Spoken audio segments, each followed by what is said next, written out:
have a different host but myself. And Sylvia, I will introduce you in a minute.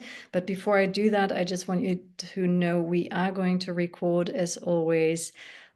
We love it when you have your cameras on because it's just a different way to interact. But if you don't want to be seen, and of course you turn your camera off. And once we go into the dialogue, we may also, or Sylvia may also call on different people. If you have your camera on, it's a signal that in principle, you're ready to have a conversation. Okay, so, oh, the recording is already happening. All right then.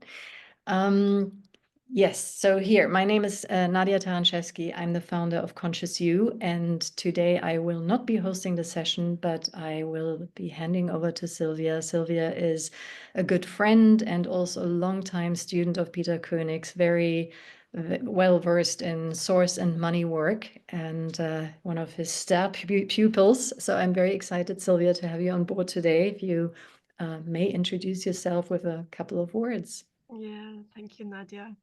Wow, it's quite exciting to enter here into this wonderful space you're creating and you created. And yeah, warm welcome from my side. I'm here in Austria, quite next to Vienna.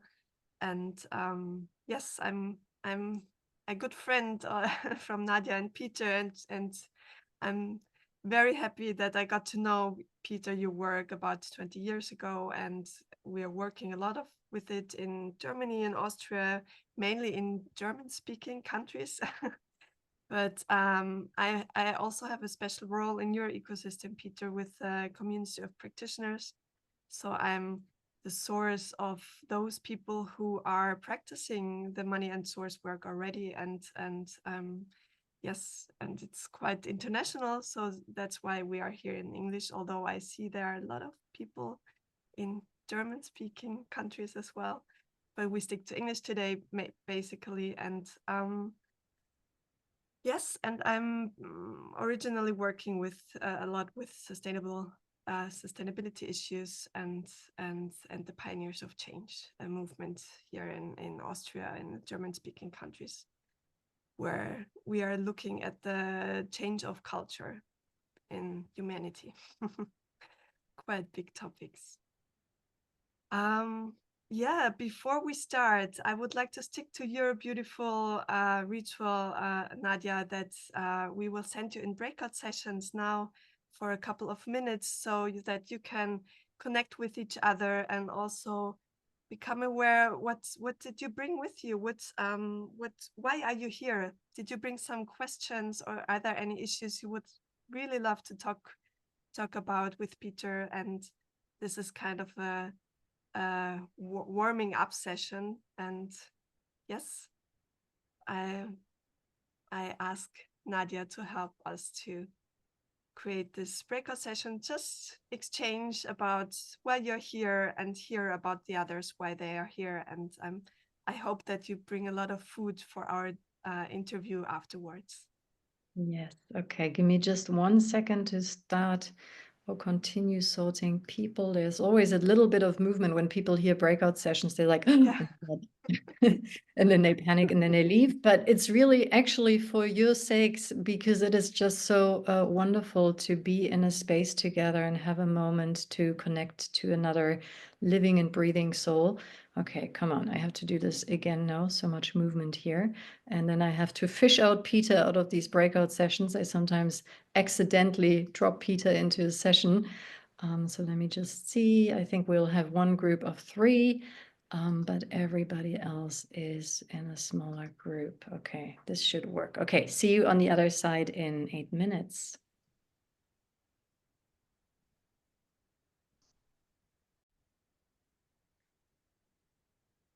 Hello, everybody, coming back slowly. We're not all yet. Waiting for people coming back. I hope you had a beautiful breakout session.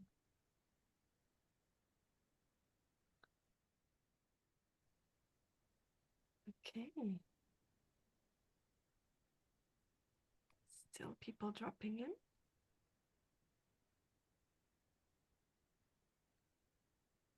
Wow. Okay, the last ones are here. Warm welcome back. Good that you're here again. And yeah, I'm happy to start our exchange room. And I'm curious to see if you brought some questions as well, or some issues you would like to talk about. You can put up your hands if you want, either with the button below, or I think I can see your hand as well. So we would take you step by step and go in and dive into a discussion with Peter. But first, Peter, I would like to start with you. How are you? Where are you coming from? What is on in your life? What are your doings and thoughts and activities in the moment? Thanks, Sylvia. It's great to be here right now with you. For those that don't know, but you mentioned briefly, Sylvia is plays a very relevant and important role in my field as the source of my community of practitioners, of which there are 100 at the moment or more, but not all are active. But these are people who are trained in the field to be able to do money and source work, and it's expanding. And Sylvia is actually the master or the mistress of them all. So I'm very happy that you're fielding this event tonight. And just so you know, in case Sylvia is a bit too modest, she's also an Ashoka Fellow, for those of you that know what that means. And in Austria, she won the prize, I think, for being a change manager, supreme change manager a few years ago. So I feel very well, in very good company with her. Of course, I've always felt in good company with Nadia, but it's great that Sylvia is hosting this tonight, that you are. What's going on with me? Actually, what's going through my mind a lot right at this moment is that I received 2 days ago from a good friend in Brussels, whose works are usually mind-blowing, so mind-blowing that you can't read them. But he's been recent. His name is Anthony Judge, and he puts questions now to AI, 2 AI machines, one ChatGPT 4.0 and another one called Claude 3.5. And his recent question has been about alchemy, one of the questions, and around what we think of as leadership. But actually, if you know the word lead in English, L-E-A-D, in German, it would be Blei. So he's playing with the words. So it's leadership, and the transformation to what's called goldership. So the alchemy is the transformation from lead to gold. And there's been this fascinating answer from these 2 enthusiastic AI machines on the subject of that we're now changing, or we should be changing from leadership, which is heavy and very hierarchical in the old style, to goldership, which is light and inspirational and everything. So that's been very much on my mind, and what these AI machines have been coming up with. So I've kind of been in that space at the moment.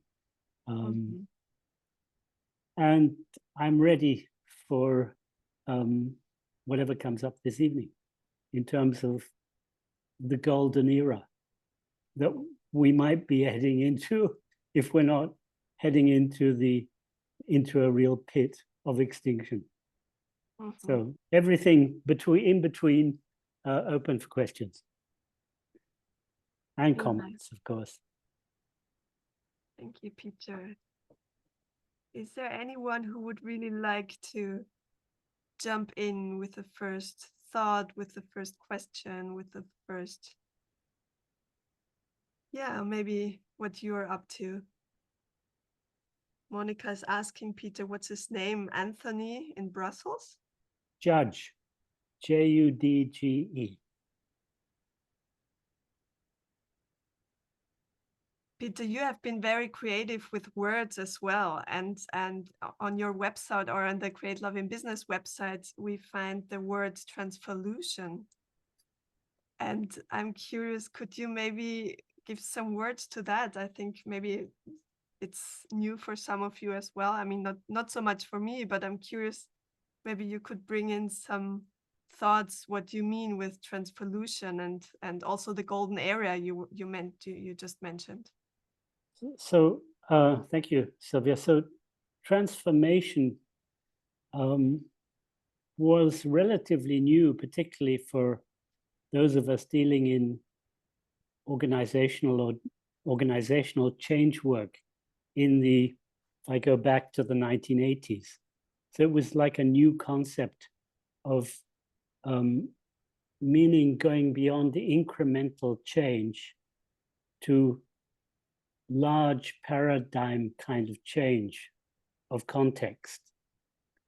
And since that time, of course, it's being used very commonly now. And the notion is very well known and very well accepted. And my feeling was a few years ago, it's like it's become almost à la mode. You know, transformation will transform this, will transform that, will transform everything. And I thought it's become too loose in a way. So I invented the term transvolution, which I wanted to make more precise, which has to do with the relation of transformation to evolving processes or evolution, and then to natural processes as a solution. So I wanted to bring the notion of evolution in natural emergence, in evolution, and also not just transforming things for the sake of transforming them, but related to solutions as we move forward in evolution. So that's why I invented this new word in the dictionary, which I call transvolution. It's not very widely used yet, but I would like it to be, of course. Maybe we could ask AI what she says to that, Yes. or what it says to that transvolution. Great idea. Yeah. Dear people, it's a good chance for you to bring in, to contribute to a beautiful exchange. Yeah, what's going on with you? Or what questions do you have at the start of the new year? Whom did you address, Peter? Sorry. Everybody, but I see you got the first hand there with Angela. And there's something in the chat as well. Angela, please. And yes. then Stefan Josef afterwards. Yeah, and I saw also Uta and Johanna, I think, raising their physical hand. Yeah. Hello, everyone, first of all, and thank you for the space. I think I have two questions, Peter, that I'm currently pondering upon. And one is related to me being a lot in big corporate organizations and also having that background. And I'm currently supporting a few colleagues of mine who have really big projects in global corporate organizations. And of course, I'm also bringing in the source work in there. And I'm really wondering, because in many of those organizations, you cannot say at all anymore who is the source of that organization. Like they have big boards and people are changing every 2 years, and there is a new CEO every other year, and then the strategy is a different one and things start rolling again. And my first question to you is, how do you look at source and the source principles in such systems?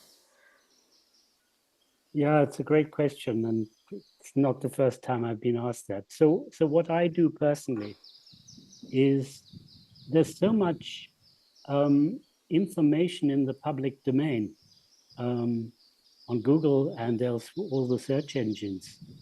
So what I do first is I try I look at the website, and the first thing I do is I look and see if there's a history on the website of the company, of the organizational company. Now, if there is, that's the first reasonable sign of the organization being in some kind of reasonable state. If the history is already there on the website, it shows that there's something related. Maybe somebody has picked up that there must be some relation to the origin and the values of the company. So that's helpful to start off with. And then you can see actually who was the founder. And what we're looking for is the lineage from the original founder to the present. And maybe the website can show that, or you just go further and look further. The key is to see not who is the present CEO, possibly, because they may not be connected, but to try and find out if my general assumption is if the entity, whether it's a company or any kind of other organization, is still alive, there is a present person, individual in that company who is carrying the field as a source in present time. If there weren't, the entity would be dead. That's the assumption. Mm-hmm. So it's like detective work, going back to the origin, to find the values, if the values are expressed, and to try and move forward through various phases to see who could be holding this now. And, you know, occasionally you'll find that it's somebody who's retired or even been thrown out of the company who's still holding it and who is still source. And it's nothing to do with who's on the board or who's CEO formally. And occasionally, and often it is, of course. Mm-hmm. So that's, you know, what we're involved in here is really detective work. And it's really I find it fascinating to do. And even if you can't identify yourself, maybe you can identify people who would know. For example, the largest telecom company in Switzerland, I had the question, who is the source of that right now recently? And I did exactly this research work I'm talking about. And I can't identify at the moment who it is, but I've been able to find the name of somebody who I know was around, I think about 15 years ago, who I think would be good to interview and find out, because I think he would know from just what I've read in terms of the history 15 years ago, when there was a big change and this person was actually around. He's now no longer there. He's actually CEO and board member in Switzerland of many other companies, but he was a young guy at that time and very much involved in that telephone company at that time. And my guess is he's intelligent enough and smart enough and was involved enough at that time who would be able to give some very valuable information. So that's the kind of detective work I'm talking about. And I hope that's helpful. Yeah, it is definitely. And I mean, I'm also thinking about it in a way where, you know, if there are, of course, no rituals of handing over source because they are not at all familiar with the source principles. But I was also wondering if it's just a fact of putting source down and picking it up all over again, you know, like after 3 and 4 years and doing that again and again and again. Sometimes you find that it's a new start and a new start and a new start. I have experiences or evidence of that too, of course. Okay. Yeah. Okay. Yeah. Thank you. That helps already. And if I may, I will also ask the second question. That has to do with, I heard you saying many times, and also Tom writes it in his book, around the difference if you as a source recruit a specific source yourself, or if a specific source basically recruits him or herself into your field. And I have a lot of personal experience of the difference it makes, but I really wanted to hear from you what you say, what are the main differences that this brings for you.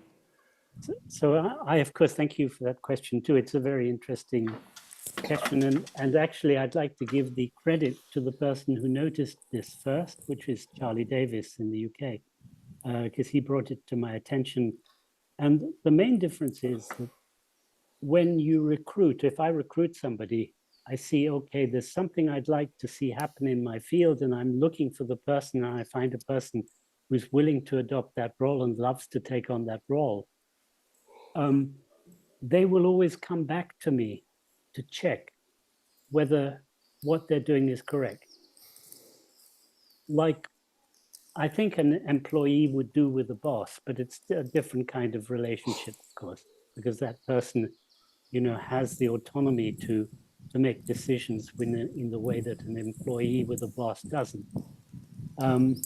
But they will want to. They won't be 100% sure without checking that what they're doing is you know, correct for the field. Now, somebody who recruits themselves into the organization and says, hey, you know, I think your field, let's give an example. I think your field needs a flower arranger. And I had never had an idea that my field needed a flower arranger, but I love the idea of somebody who comes into my field or into my office or something and arranges flowers. I think that's great.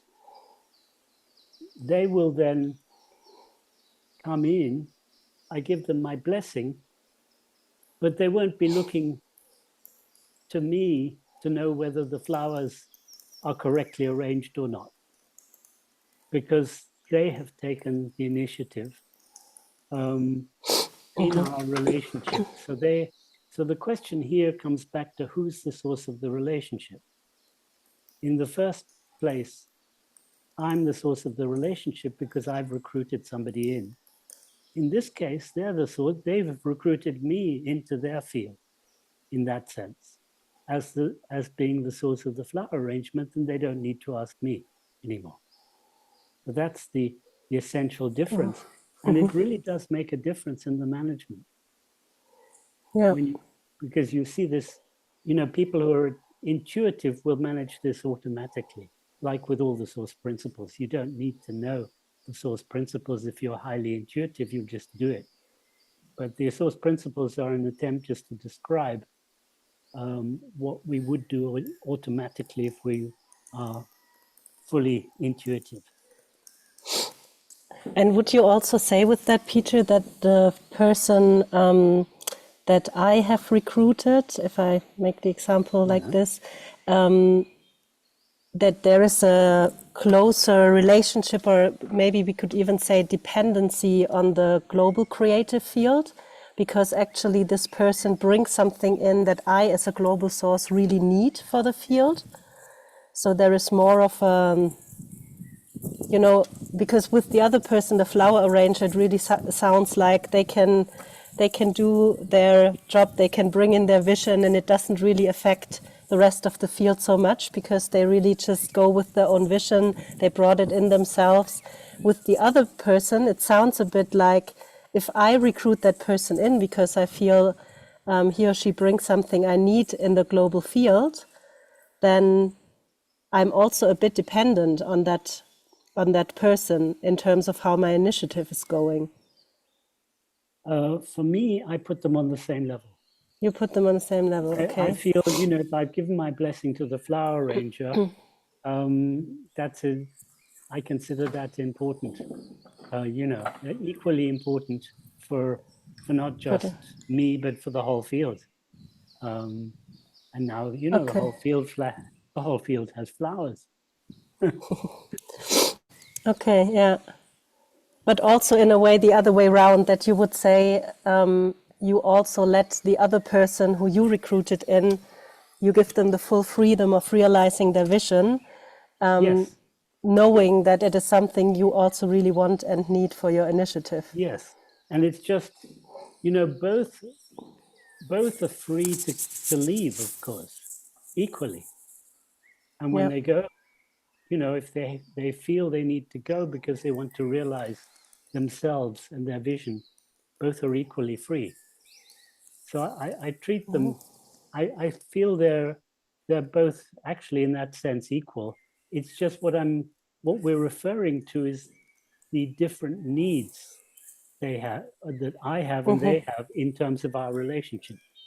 So it's more like managing the relationship, nothing to do with the roles that they're actually playing within the field. The role they're playing in the field is identical as far as I'm concerned. But what we're talking about is the different needs in terms of the source and subsource roles here. Okay, thank you. The management. Thank you Thank very you. much. Great questions. I think they will be helpful for other people too in the room. Yeah, thank you, Angela. Maybe I would like to add a question there, which could fit or maybe underlines the question from Angela. Because Peter, what as you as the global source, is there a difference in the challenge in the relationship with the subsource, either if it's recruited by you or self-recruited? So from the perspective of the global source? I'm not sure in terms of challenge. I mean, it is a totally different situation. The two situations I've described are totally different. Looking for somebody, bringing them in, and having somebody come up and say, hey, I think your field could benefit from this. We're dealing with two entirely different situations. I would say the first one is more challenging. In other words, I have an idea what I want and what might be missing in my field. I mean, most companies or people who are leading organizations will consider that perfectly normal because that's what they're normally doing. Yeah. But in terms of my field, that's not normal at all, because I'm putting out my vision, people are attracted into the field. And actually the organizing principle is to ask them, well, what do you want to do here? And that's more normal for me. And have them define what they want to do. And then when somebody else comes in and says, hey, I think your field could do with this, then I can look at that and say yes or no. And that's relatively easy. But to find the person, to recruit the person, find and recruit the person that I think I could use is actually more, for me personally, more difficult, because I don't think, I have a set of criteria in my mind. And if you look at recruitment processes, nobody ever fills the recruitment criteria totally. If you look at what's happens in recruitment processes, people are given job definitions and they come in to the companies and they do something entirely different usually.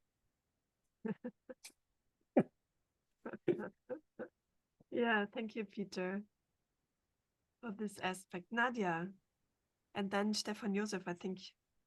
But Nadia, maybe you want to drop in at this point. Yeah, I was just thinking, Peter, when you were Oops, you're mute. Sorry. So now I'm loud. What you just shared, Peter, in terms of how you like to do it best reminded me very much of what we've learned from our friends in Japan, right? And this lack of roles and job descriptions in Japanese organizations that I found quite mind-blowing for a Western perspective, but then realizing what they're actually enabling in many cases is for people to find the right spot, whether it's as a helper or as a subsource or specific source. And it's a very different way of approaching a creative field. Absolutely. And I think this is I think this is why our work is becoming popular in Japan, because I think by chance they understand this resonance of what the source principles are much easier than anywhere else, maybe. Yeah, thank you. Yeah, that was just a little add-on for anybody interested. We had a wonderful interview with Kenshu about this lack of roles and job descriptions. So that can be found in our library. Okay, I'm removing myself again. Thank you, Nadia, for Sorry, dropping. I just have one more question regarding this source principles that we just, in a situation where two entrepreneurs meet on a certain project, the project is A, but they discuss on A and suddenly they realize that they have each another idea, which is B, which is the same. So they had, well, roughly the same. They had the same vision, which is B and B on the two sides. So they meet on A and they realize they have a very, very similar vision on B. And so they exchange and they say, I had this idea. But me too. Let's do this. So who is the source in that case? The source is the one who says, let's do this. So in my example, the second one. So not the one who said, I have an idea of B. It's the second one who say, okay, let's do this. I had the same idea. I've been working on this, blah, blah, blah, blah. It's the one that takes the risk to involve the other. But we were already involved together on the other project. We just had nice ideas. Okay. So lots of people have nice ideas, but who actually takes the first step and the risk to involve the other? That's the case. I mean, it might have been the first one, but together on B, and then we discuss blah blah blah on A, and then so, you know, we're dealing, Corinne, with very subtle processes. Yeah. So, you know, I'm making the assumption it was the second person, but when you look at the subtlety of how the discussion took place, it could have been the first one. Okay. So this is the work of the source practitioner, to really sense and interview in minuscule details sometimes, exactly who said what, when. And if you can get down to that point of finesse, then it becomes clear. The other way of looking is to see, when you're doing your interviews, whose words have more weight. You'll find that one of them is, you know, when you ask, they will have clear weight, and the others will be less clear, or they'll be looking at the other person. So there's a wonderful interview that's worth watching in this with Warren Buffett. You know Warren Buffett, this multi-billionaire who gave his money to the Gates Foundation. And there's a wonderful interview of Bill and Melinda Gates with Warren Buffett after he gave the money to them. And the interviewer keeps asking Bill Gates about the money that's being given by Warren Buffett and what they're going to do with it and everything. And you can viscerally see, every time he asks the question about it, Bill Gates looks at Melinda and she comes up with the answer, you know? So, you know, that's obvious. Melinda Gates is the source of the Bill and Melinda Gates Foundation. It's not Bill Gates. So that's what I'm talking about here. There's a subtlety, even if everybody thinks, oh, must be Bill Gates, it must be Bill Gates because he's the great guy. In this case, you can see, if you know the source principles, you can sense this subtlety there and see how things are playing out when questions are asked and answers are given. Okay, thank you. Peter. Yeah. Now I want to hand over, lieber Stefan Josef, dear friend. Up to you. Thank you. Peter, I heard from you from the source principle 10 years ago, and at this time I see, oh, that's interesting, but I do not really acknowledge how deep this knowledge is. Yes, and now 10 years later, in contact with Alfred and Sylvia, in every corner, in every organization, every group, I see, oh, what about the source principles? And I have so many Einsichten, incitements, and clearness about that.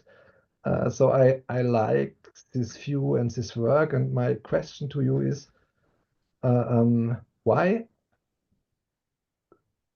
is this work so small? And what can we do to bring it out? Do you have a plan? Do you have some hast du einige Bitten an uns, Fragen? Do you have something we can do to bring this lovely work in the world? Thank you, Stefan Josef. Well, I think you probably have a better answer to this than I do, because I would ask you, why did it take 10 years?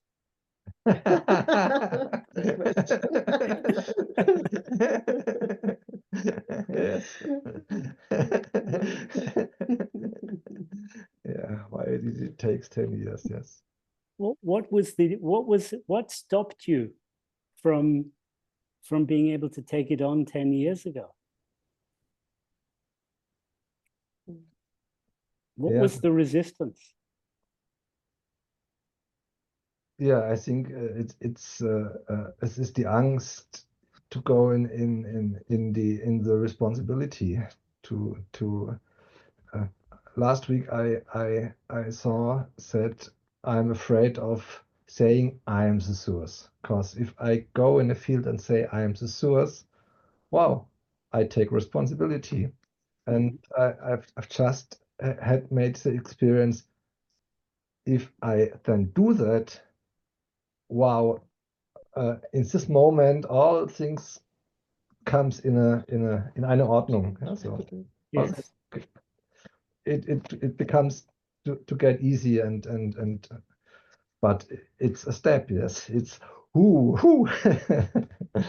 to take this responsibility. Yes. Yeah. So I think, from my perspective, what you're describing, or what your experience shows, is a resistance. Yeah. And I think my answer to your question, in terms of how do we accelerate things, is to have real respect for resistance. Mm-hmm. To understand that there are reasons, and very good reasons, for resistance. And trying to understand what, in depth, what those reasons are. I think if we try to ride over the resistance, we make things slower.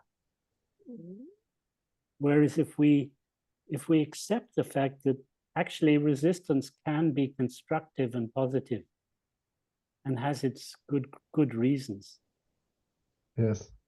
I think we can maybe help things to flow more fluidly and possibly accelerate things. But I'm not even sure of my answer.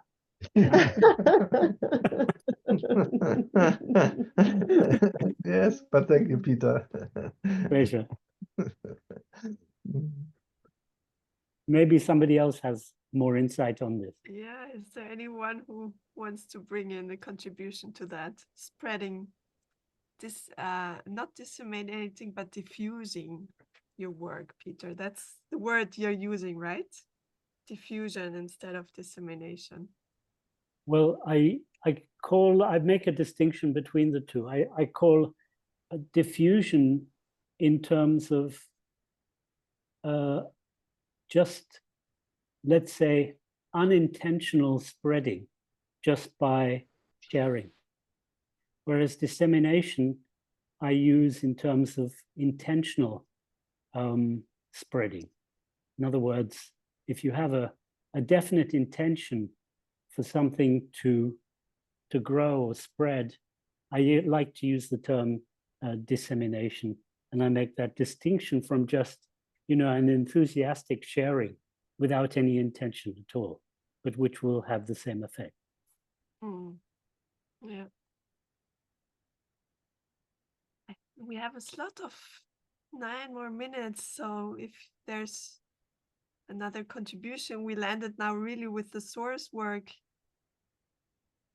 Is there anyone who wants to add a question?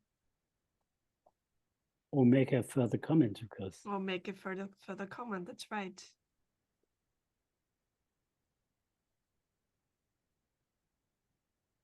Monica, you look like it. Please unmute yourself. Yes, maybe I would like to add something from my experience around Stefan Josef's question around the source. Maybe so far for many people the suffering has not been big enough, and so maybe many people don't care about source and knowing the source principle, because collaboration still goes for them. But my experience is I had a very long burnout, and my assumption is today that when the source is not clear, when it's not clear who is the source in a field, there is always Ausbeutung. How do you say in English? Abuse? Abuse. Yeah, abuse. In a field where the source is not clear or the source is not in his or her responsibility, I assume there is always abuse in a field. So I have worked in a field and had a burnout. And today, I don't contribute to any field where the source is not clear, because I need to be careful around my resources. So if people have enough energy to contribute to fields where there is no source, it's okay, and when they don't have enough suffering. But I cannot really engage in fields without a clear source. Maybe this helps. Thank you. Thank you, Monica. The other word would be exploitation. So you get... Yes, exploitation. Thank you. Yes. Yes, unconscious, of course. Yes. So this comes from the old systems. Okay, thank you. Thank you, Monica. Joop, I see a smile in your face. I don't know, would you like to add something here? Would you like to unmute yourself? And I need to do that first, I guess. This smile is for two reasons. First of all, I love the conversation, and I love the different facets from which we come. Some of you know that I'm looking into combining the money work of Peter with that of appreciative inquiry. I'm trying to think of building bridges as I believe, and I'm actually putting my money there as well, Peter. You really that makes me maybe a source in that respect. And also with the question earlier of Stefan Josef, why doesn't it take off? And what you said, Monica, that sometimes the pain needs to be big enough. I was introduced to the work of David Cooperrider, who was the source of appreciative inquiry. And he started to say, well, we need to look at things from a different perspective, not anymore from the perspective of the problem solving and decision making, which is okay in technical areas, but in most of the human interaction, it's not. And it's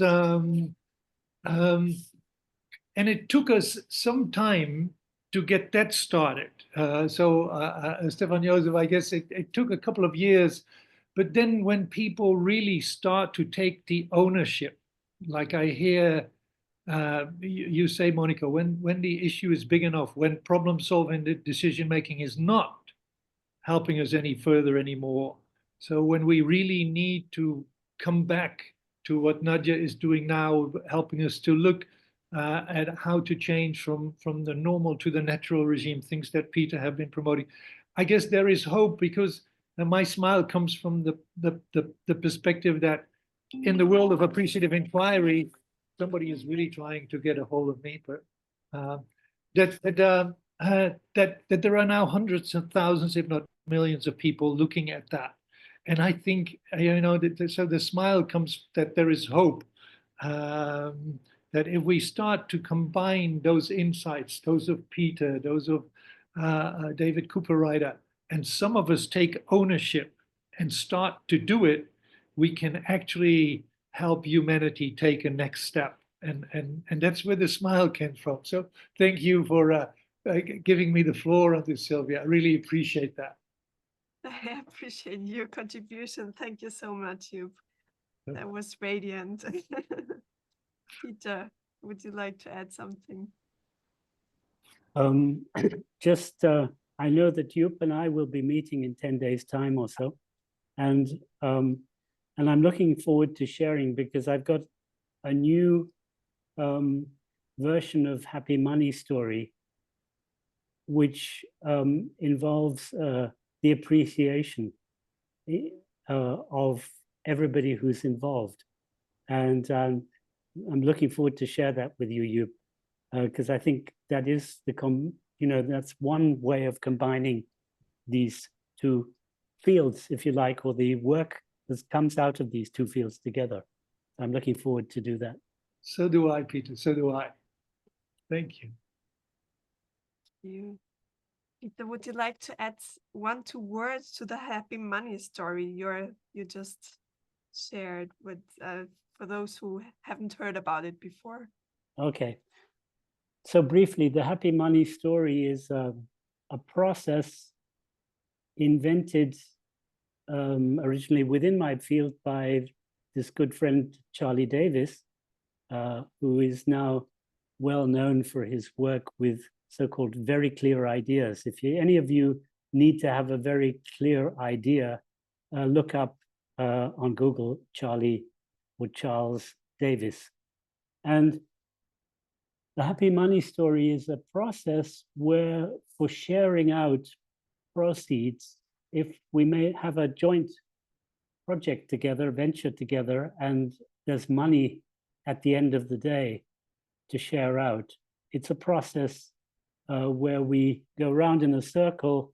I won't go into the details of how it works, but we eventually share the money out in a way that we're all happy. Or if we're in a restaurant together, or we have costs together somewhere, then it's a process for figuring out who pays how much in a way that everybody ends up happy. So it's, usually we go into a restaurant and somebody says, oh, I'll pay, and somebody else says, no, you shouldn't, and etc. And then we all end up with, paying the same amount at the end, which is really not necessarily happy for anybody, but that's what we do. So this is the Happy Money Story, is a process that everybody ends up paying something different, but we're all happy at the end. And what I've invented or made more sophisticated and new is to where we have a long-term project and we end up with a result, but the project is going to continue. I won't go into details now because it would take too much time, but actually what we're doing is we're dividing the investment up in the way that you would do if you had a company. And we're giving people not only dividing the investment and the amount people receive for what they have put in to receive in terms of their work for the project, but we also do, as you would in a company, we create shareholders because the project is going to continue. So that's, for those that will understand these few words, that's the new version. And it's very, very necessary then for everybody to acknowledge everybody else's contribution, which is where the appreciative inquiry aspect comes in order that we can come up with a result that everybody is happy with at the end. So I know most of you won't understand the hell of what I'm talking about here. But if you're interested, this will be put up within our field at some point, and you'll be able to access all the information on it. And maybe this is an invitation to come back again to the AMA. Of course, yeah. Thank you, The Peter. invitation is there anyway, of course. Yeah, that's every 6 weeks. yes, every 6 weeks. Nadia, you have the dates. I don't know if you want to share when the next one will be. Yeah, the next one is on the 25th of February. For everybody who was registered on LinkedIn, you will receive an email with all of that information afterwards. Hang on, the 26th of February. And anybody who's part of the Conscious Tribes community can find the date there. And anybody who's part of the Love and Business community can also find the date in the calendar there. So. Thank you, Nadia. And on LinkedIn, I think you share the date as well. Okay, I think we are over from the time. So thank you very much for this very inspiring hour. And also thank you for your contributions and the chats. I wasn't able to read all of them, but I hope each and every one of you take something with you.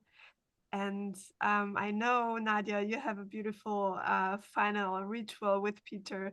So to everybody unmute yourself, and maybe you want to put your hands on and let's connect with each other and tickle our fingers. Bye. Yeah, goodbye. Have a nice evening. Bye. Thank you. Have a lovely evening. Bye. Bye. Bye. Bye. Thank Thank you. you for joining. See you.